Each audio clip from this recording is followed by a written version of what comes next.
देखिए, ये एक ऐसी घटना थी जो दुर्भाग्यपूर्ण घटना है, चाहे वो किसी भी बिरादरी के लोग हों, होनी नहीं चाहिए थी।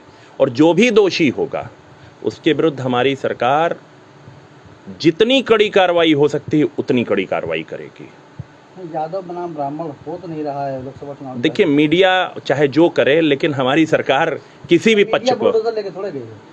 मैं फिर आपसे कह रहा हूं, हमारी सरकार कोई पक्षपात का काम नहीं करती है और ये दुर्भाग्यपूर्ण घटना है। इसमें किसी भी पक्ष के साथ इस तरह की घटना नहीं होनी चाहिए। और जो भी दोषी होगा, दोषी होने का निर्णय ना आप कर सकते हैं ना मैं कर सकता हूं। इसे जांच होने दीजिए और जो दोषी होगा उसके विरुद्ध कार्रवाई होगी। आज जौनपुर जनपद में अपना दल की दोनों इकाइयां, मछली शहर और जौनपुर की, दोनों की समीक्षा बैठक रखी गई है।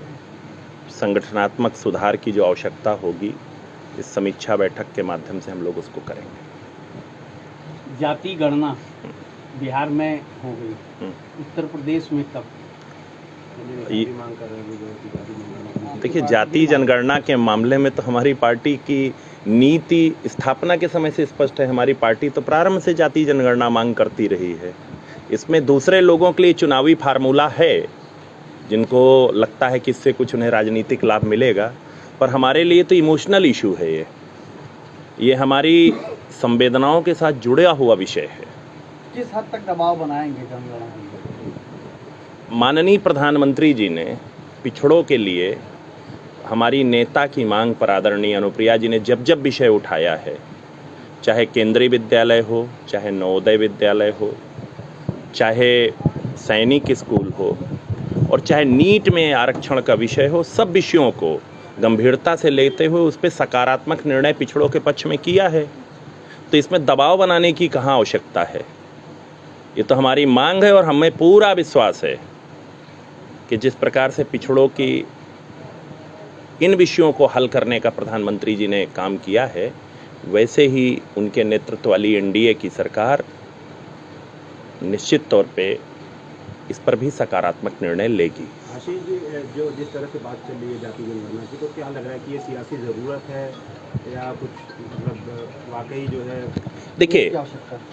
देखिए, मेरा बड़ा स्पष्ट मत है अपनी पार्टी की ओर से कि जाति जनगणना होनी चाहिए और जाति जनगणना से सबके किसकी कितनी हिस्सेदारी स्पष्टता आ जाएगी। और हम जो भारत सरकार की विभिन्न योजनाएं हैं, उत्तर प्रदेश सरकार की विभिन्न योजनाएं हैं, उनको धरातल पर इसके माध्यम से लागू करने पर और व्यवस्थित तरीके से कर पाएंगे।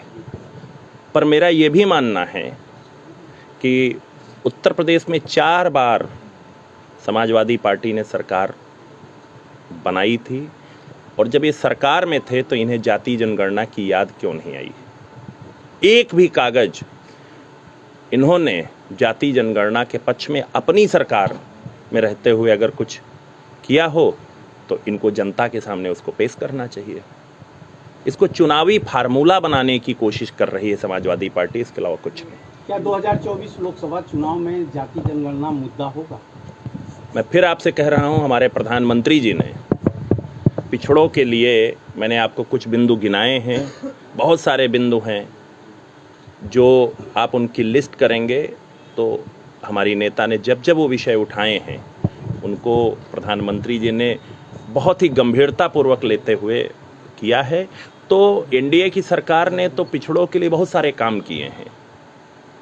उनके एनडीए के लिए एक चुनावी फार्मूला नहीं है। फिर जो आवश्यकता होगी पिछड़ों के लिए, किसी भी प्रकार का जो विषय होगा, उस पर गंभीरता से काम करेगी एनडीए की सरकार। देवरिया में यादव परिवार के घर में बुलडोजर चलने वाला है। अलायंस का जो सियासत वो कर रही है उत्तर प्रदेश में, और एनडीए जो है, तो उत्तर प्रदेश में कैसे देख रहे हैं दोनों? क्षमा करिएगा, क्या? इंडिया अलायंस को और एनडीए को। उत्तर प्रदेश में 80 की 80 सीटें हम लोग जीतने जा रहे हैं। मुझे गिनती करके आप बता दीजिए जो सीट आप इंडिया अलायंस जीत रहा हो। 2024 लोकसभा में अपना